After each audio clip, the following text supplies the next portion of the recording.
I am a senior president o I'm the directors, no, yung mga ganyan. Hindi po. Ang Pantay-pantay tayo. pinaramdam, ang pinaramdam nila sa amin, we are all the same whether you invested $10 o $200,000, it doesn't matter. Alam nyo ang kaganda, ito po sa lahat po na nagtatanong, no, binanggit ko kanina, alam nyo ang sabi ng ating CEO, withdraw your profit, withdraw your income. Ngayon, kung tayo nag-iisip, bakit niya sinasabi yon? No, yun yung mga question na minsan lagi nating ibabalik. Bakit niya sinasabi kaya na withdraw your profit o withdraw your income? Una, ang pumasok sa akin ganito. No? Ito ako personal experience ko. Ang pumasok sa akin, ayaw hawakan ng company yung pera natin. Pangalawa, hindi niya kailangang i-hold yung pera natin. Pangatlo, no, binibigyan tayo ng karapatan bawat isa na makapag-withdraw at ma-enjoy natin yung ating profit. Tandaan niyo po, kahit $10 yan kumikita. Kahit na $200, $200,000 yan, kumikita pa din yan. Lahat tayo kumikita dito. Excuse me. Kaya po, yung binabanggit niya na mag-withdraw kayo every day if you wanted to, as long as you have the $10 in your pocket, withdrawin ninyo. Kasi nga po, no, ang kumpanya natin, ganito po pala, no, sabihin ko po sa inyo. Currently, ang ating ang pera, no, na nasa loob ngayon ng hawak ng tag markets sa Stratify community, no, na ginagamit ng Sonic ay around between 540 to 560 million dollars. Ngayon, when we reach the peak, no, na-reach natin yung peak ng 3 billion, magi-stop ang deposit. Isipin nyo po, hihinto ang deposit. Example, umabot tayo ng 3 billion. Example po, no? Umabot tayo 3 billion. Alam nyo po ba, kahit mag-deposit ho kayo ng $1,000 o $10, hindi ho i-accept ng company. Bakit po? Na-reach nila yung ceiling. Ngayon question, sir, bakit mag-i-stop ng 3 billion? Wala na po kasing tayong mabibili na gold. Di ba? Buying and selling gold po tayo. Ang ibig sabihin lang po, no, meron silang ceiling, no? Meron silang ceiling of maximum na po pwede lang bilhin ng ating tag markets, no? Using the Sonic AI. So ibig sabihin kung umabot tayo ng ceiling ng 3 billion US dollar po, hindi na kayo pwede mag-deposit. Ang gagawin nyo po, mag-withdraw. Nakuha nyo po para makapagpapasok ulit tayo ng new deposits. Ngayon nasa between 540 to 560 million ang hawak nila. So mahaba pa. Mahaba pa yung may pwede nating mailagay. Malaki pa yung pwede nating mailagay. At they cannot increase it. Sabi nila, we cannot increase it to 4 billion, 5 billion. Hindi na po. Hanggang ceiling lang natin ay 3 billion. Kaya nga sabi ng CEO natin, no, kung kumikita ho kayo, halimbawa, ang goal ninyo, 1 year, okay. Ang nilagay ninyo halimbawa, $1,000, no? Tapos naka 1 year kayo, so definitely nasa ang income dun yan o yung pumasok na pera sa inyo o yung profit ninyo. So, let's say for example, naging 2,500 na yon. Withdrawin daw po ninyo, no? Withdrawin daw po ninyo at i-enjoy ninyo. Ngayon, depende rin po sa inyo kung gusto niyo mag-withdraw ng araw-araw, kayo rin ho ang bahala. No, ano po? So ang sinasabi lang ng company, don't just reinvest. So kung iisipin niyo po, no, ang sabi nga ng CEO natin, no, kung ganun ang thinking ng CEO natin, sa tingin niyo scam yung kumpanya? Ako ang magtatanong sa inyo. 'Di ba hindi? Kasi ang scam na kumpanya po, hahawakan ng pera mo at hindi niya papayagang makapag-withdraw ka. Tama po? O pawi-withdrawin ka pero dahan-dahan. Pero ang kumpanya natin, no, it Yun doesn't. yung, Sir Anton, sorry to interrupt. Yun yung mas marami yung kabig kaysa yung ilalabas nila. Yes, yes. Ang gusto nga nila mag-withdraw kayo. Yun ang sinasabi ng CEO natin, no, ng may-ari ng tag markets. We encourage people to withdraw their money. No? Hindi lang kayo dapat nagde-deposit. Sabi niya, mag-withdraw din kayo. Kung kaya nyo mag-withdraw araw-araw, mag-withdraw kayo araw-araw. Kung ang goal ninyo 6 months bago kayo mag-withdraw, then withdrawin ninyo. Kung ang goal ninyo 1 year bago kayo mag-withdraw, i-goal ninyo yon. Ngayon, ang question pa namin ganito, paano kung, di ba, tatlo ang may hawak sa atin, no? Stratify for the affiliate model, no? Siya yung bahala sa mga tao. Tag markets, siya ang bahala sa pera natin kasi siya lang ho ang umahawak ng pera natin. Tag markets, wala na hong iba, hindi ho hawak ng Stratify yan. Hindi rin ho hawak ng Sonic. Kasi ang Sonic, humihingi siya ng pera sa tag markets, sasabihin ng Sonic, no, tag market, kailangan ko ng pantaya na ganitong amount. So i-release niya yon, no? On a particular week sa loob ng isang linggo naka-release na siya, no? So ganun ang ginagawa. Now, pag kumita, papasok yan sa tag markets. Yung remaining 25%, yung 25% ng out of 100% na income natin will go to Stratify. Bibigay niya yon sa Stratify. Then yung Stratify ang bahalang mag-distribute ng 25% na yan sa ating profit sharing. Kaya nga, di ba, yung 25% hahatiin sa 10, 2.5% bawat isa. Ano po? So ganun po ang ginagawa ng tag markets. Yung 5%, no, out of 100%, yung 5% pa doon binabayad natin sa Sonic, and yung 70% po sa atin na yon. Kumbaga, sa lahat ho na nag-invest, no, ng between $10 up to kung magkano man, 70% o yung net profit nyo ay 70%. At hindi nyo ho nararamdaman yun kasi automatic po na dinededuct na ng company yun sa atin. Yung mga question pa na paano kung mawala yung Sonic AI? May mga nag-question po na ganyan. Paano kung umalis ang Sonic AI? Alam niyo po ang sabi nila, no? Ang Sonic AI at the moment ay nakakontract pa sa atin ng 2.5 years. So matagal pa. Nakakontract siya sa atin ng 2.5 years. Now, what if binreach nila yung contract na yon?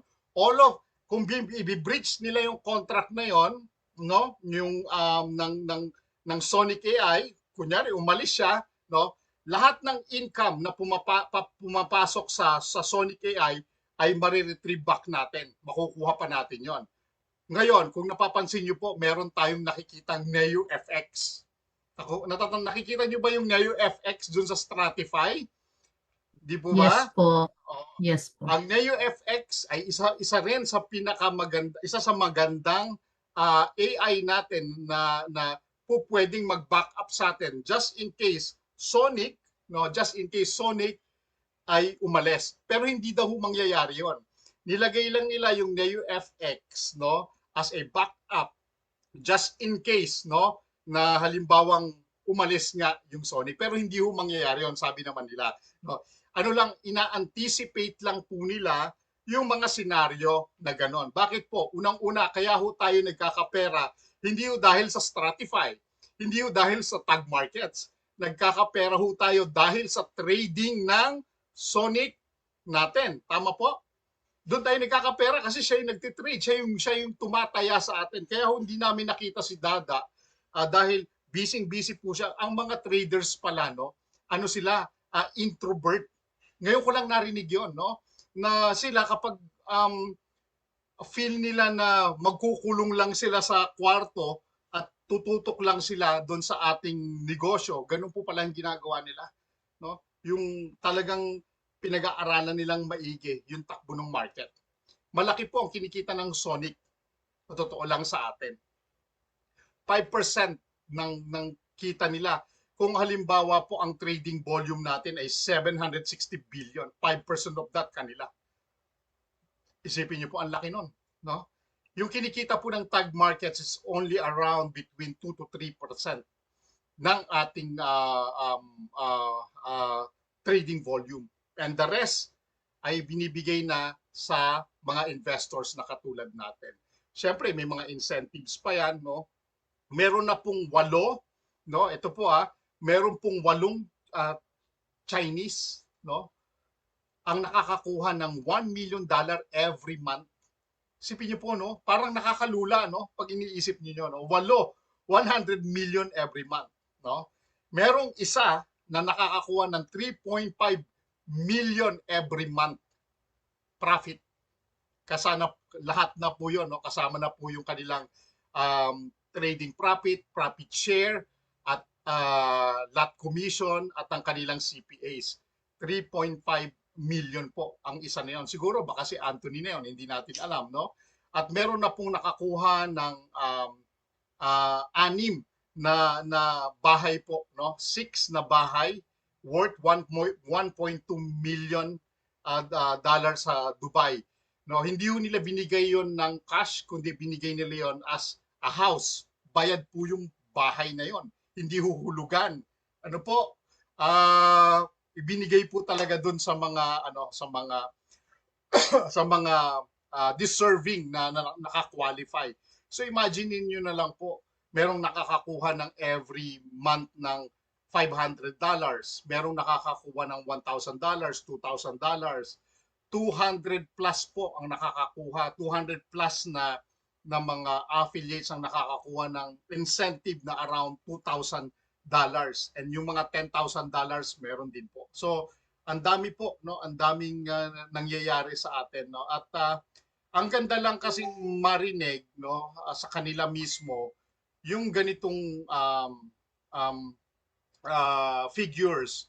Hindi ho, sabi niya nga meron kasi nagtanong, no, pwede bang ipakita mo sa amin yung ledger ninyo? Meron nagtanong.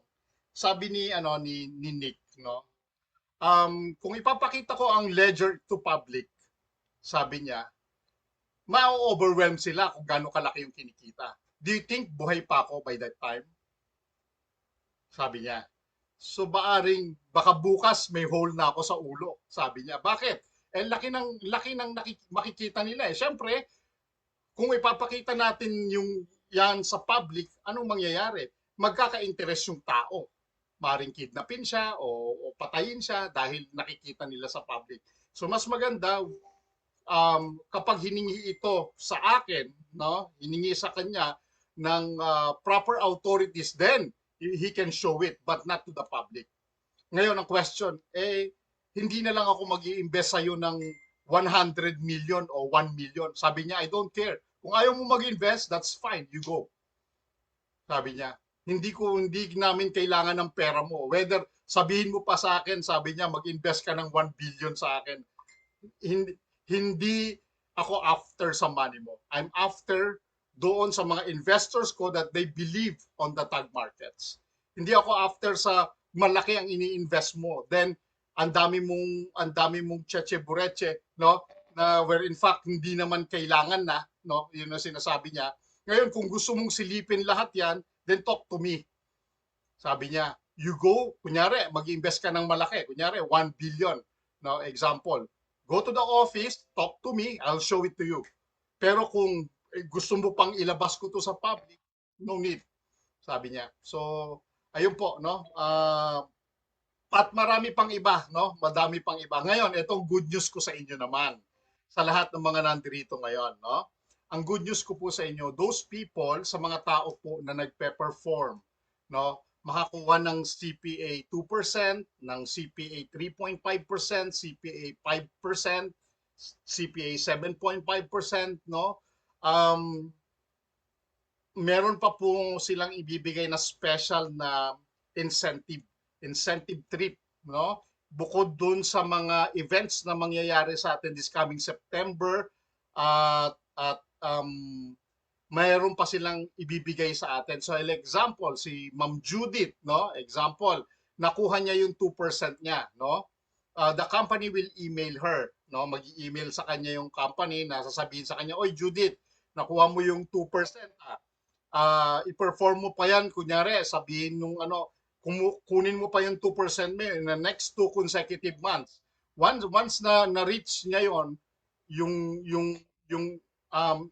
tawag dito, yung in-email sa kanya ng company, bibigyan siya ng free na incentive ng company. Hindi ko alam kung saan, pero there will be more.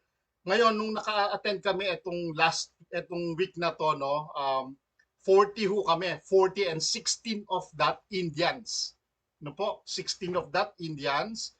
at yung iba, yung mga Chinese po, hindi na sila pinag-attend. Ano, kasi bakit? Millions na kasi yung kinikita nila eh. No? Meron pong Slovenia, merong South Africa, Philippine community tayo po, no? And they recognize us, no? Na-recognize po tayo uh, as a Filipino community that we have a strong, ito po maganda, no?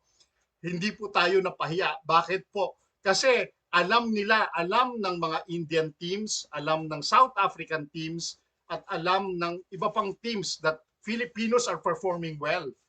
Alam niyo po, nung dumating kami, narinig nila Sir Eddie, we've heard a good things about the Filipino community. Ganon ang banat nila kagad sa amin. Lahat po sila. No? Bakit ganon? So, very proud tayo as a Filipino. Ano po? I'm very proud as a Filipino na they recognize us. No? Bakit ganon? Kasi po, alam niyo po, no? Tayo talagang strong. Out of them.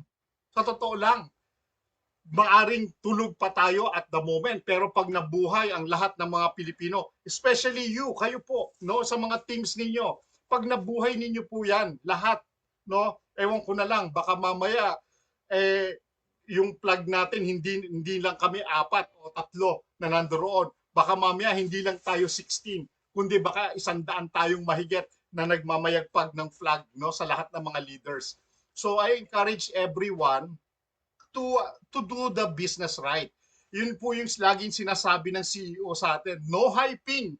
Ano po, ayaw niya ng hyping, sabi niya.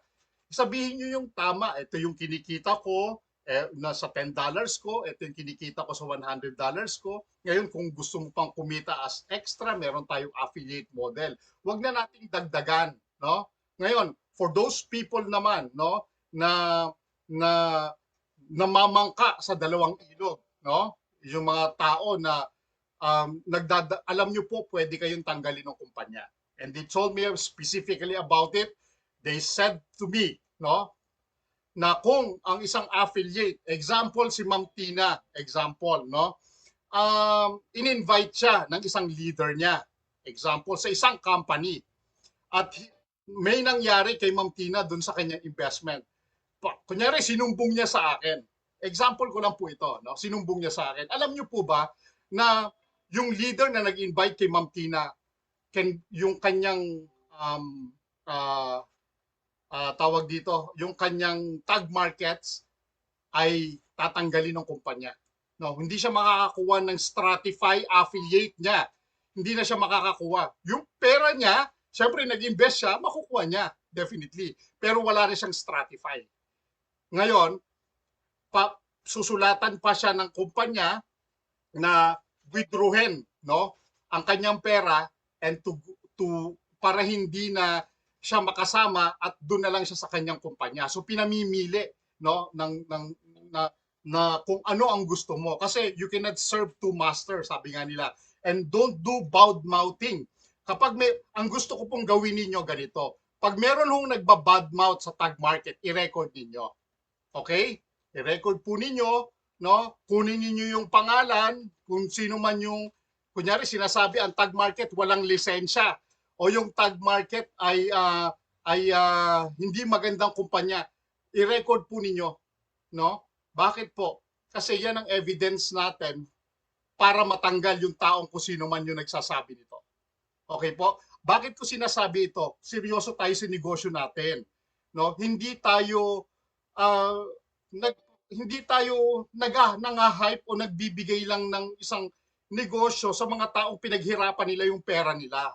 Tandaan niyo po, pinaghirapan natin yung pera natin at ayaw nating mawala ito. Ngayon, syempre, ang nangyayari, minsan na-engganyo tayo, no? Nabubudol tayo ng mga loko-lokong mga nagbubudol sa atin. Huwag kayong papayag. Ano po? Bakit po? Kasi baka madamay kayo. At kung malaki ang investment ninyo at nadamay kayo, wala na akong magagawa dito. No? Kasi kayo na ho ang ano niyan. Ngayon, ang question ganito. Baka mamaya merong galit sa inyo. Tapos nandoon, no? Tapos video, no? Na videohan kayo na nagsasalita o andoon ang pangalan ninyo, nag-open kayo ng video, nakita kayo. Alam niyo po ba, right then and then pwede hong tanggalin ang inyong account ng company. sayang naman. Ano po? Sayang naman, no? So, alam ko naman na lahat naman na nandito ngayon ay mabubuti. Alam ko naman po 'yon. Pero sana, no, para mahalin tayo ng negosyo natin, di ba? Dapat mahalin din natin ito. Hindi yung paiba-iba tayo. Tapusin natin ito ng tama para matapos tayo at magkaroon tayo ng magandang resulta dito. Kasi kung hahatakin natin po yung bawat tao natin, sinong maniniwala sa atin ngayon kung halimbawa nag-close na yung isang kumpanya? Wala na. Kasi bakit?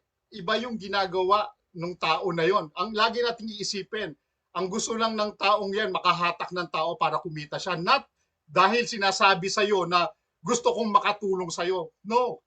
Dito sa tag market, makakatulong ka na sa sarili mo mismo. Di ba? So, kailangan ganun po yung gagawin natin. I-record ninyo kung kailangan at makita natin yung kung ano man yung sinasabi nila about the company. No? Kasi bakit po? Unang-una, negosyo nyo yan.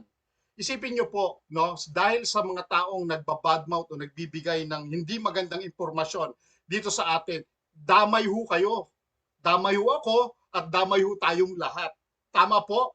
Mawawala ng confidence yung mga taong dapat na merong confidence kasi totoo naman yung kumpanya natin. Pero anong nangyayari? Dahil sa mga taong binubudol kayo, nagpapaawa effect or something, ganyan ang mangyayari. So, ang gagawin nyo po, no, i-record ninyo. Kasi from there, meron tayong ebidensya. Tama po? At meron na hong ebidensya ang company natin. Alam nyo po ba? No? Nakapasok po yan sa Zoom ng ibang mga nagke-create ng mga iba pang mga ano, no? Meron ho sila pinakita sa akin. Ano ang sabi ko? Alam nyo po ang sabi ko? Give them a chance. Give them a chance. Sabi ko, maybe they don't know what they're doing. Sayang naman. Alam mo yun, kung loko-loko po ako, sasabihin ko sana, tanggalin mo na. Pero hindi. Alam ni Sir Eddie yun. Give them a chance. Anthony, this is already poaching. This is already bad mouthing and it's against the rules of the company. Give them a chance. So it's up to you po. Pero anong ko lang po yan segue ko lang. So ang kagandahan po na meron tayo ngayon dito sa kumpanya natin, no, ay tulungan ninyo yung mga downlines ninyo, yung affiliates ninyo, ma-achieve yung goal nila. Yun yung sinasabi lagi. Ano ba yung goal? No, kunyari, ang goal ni Ma'am Gigi, gusto kong kumita ng $100 every month. So kung kukumpitin natin $100 every month, so every week kailangan kumita siya ng $5 every week. Every day, I mean, Monday to Friday. So meron siyang 25 sa loob na isang linggo. Magkano ang puhunan nun? Sabihin na natin, ang puhunan halimbawa ng $5 na income ay $500. So meron na siyang $100 every month. Tama po? So ganun dapat yung ating ipoproject sa mga tao natin. Tatanungin natin sila, educate them, magkano ba yung gusto mong kitain? So tatanungin nyo. Kunyari, kaya nga si Gigi, example, ang gusto kong kitain $100 every month. Ito ang puhunan mo, $500. Okay? Tapos ngayon, kapag nakuha mo na siya, withdrawin mo. Kunyari, sa loob na isang buwan, kumita ng $100. Withdrawin mo yung $100. Buwan-buwan, kung yun ang gusto mong mangyari. Tapos ngayon, the rest, kung nakuha mo na halimbawa, yung profit na nakuha mo yung buong 500 weekly, every month sa loob ng 5 buwan, so yung natitirang 500 na nasa loob ng tag market mo, tubo mo na yon. Tama po? Kasi na-withdraw mo na yung parang pinaka-apuhunan mo, yung return of investment mo, nakuha mo na eh. Doon mo ngayon palaguin. Bahala na ho kayo kung ano po yung gagawin ninyo. Ano po? Yun. Maraming salamat po. Kanina nakauwi na kami, no?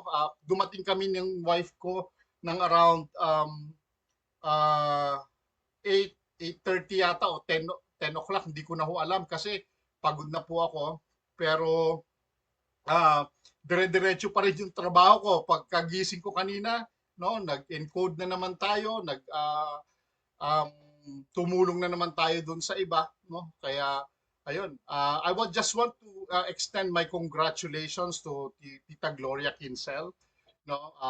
Congratulations, napakabilis ng team mo, no? And si Tita Gloria Kinsel is under my team, no? So congratulations sa iyo. Ang bilis ng growth ng team mo, and I'm looking forward to see you sa next event na meron tayo, no?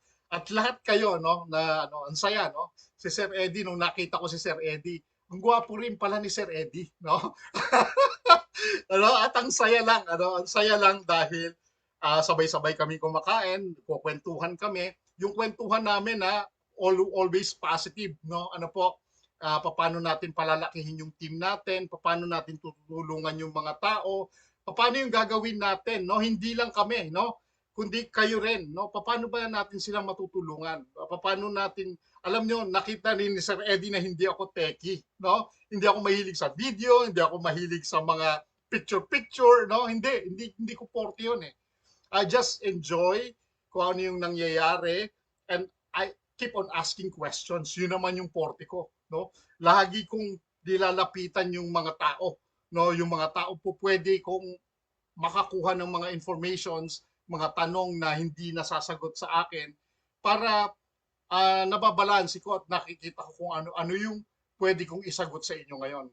At natutuwa ako, no, na nung dumating kami on our second day, no, nung kumain kami sa isang first class restaurant, naka ano lang po kami, naka shorts. Hindi namin alam, dinner pala yon, dinner ballroom, no? Parang kailangan nakadress ka. Galing kami ng Burj Khalifa, nila Sir Eddie. Galing kami, nakipag-meet kami sa kanyang kapatid. So naka-shorts lang kami. Pagpasok namin doon, nagulat kami. Lahat sila naka-evening dress, no? Kami naka-t-shirt. Pero okay lang. Okay lang 'yon, no? That's normal lang 'yon, no? Ngayon, hindi rin ako pumayag na hindi natin makausap yung CEO natin. Tayo ang huling-huli na nakakausap sa CEO at pinaupo ko talaga siya, no, sa table namin. Ang alam niyo yung kagandahan, dahil malabo yung, hindi ko dala yung salamin ko eh, no? Sinulat ko po lahat yung mga questions natin sa telepono ko, no? At siya ho ang bumasa ng mga tanong na yon. At lahat po yan, siguro by next week, isusulat ko lahat ng sagot o babasahin ko sa inyo yung mga questions na yon sa Tagalog at sasabihin ko po sa inyo yung sagot sa Tagalog. Okay po ba yon? Kasi kailangan ma-revisa ko muna siya. 22 questions, lahat ng mga questions na yon tungkol sa kumpanya, tungkol sa profit, tungkol sa mga legalities, ando doon po lahat ng mga questions. 22 question po yon. Para ba-cover po lahat ng mga tanong natin. At syempre, magkaroon tayo ng confidence na totoo yung kumpanya, no? Pag sinabi sa inyo walang lisensya yung kumpanya, that's bullshit, no? Hindi ko totoo 'yun. No? Hindi ko totoo 'yun, no? Ayun lang po. At maraming salamat sa inyong lahat, no? May God bless us all. Ano 'yan? Salamat po. Ayan.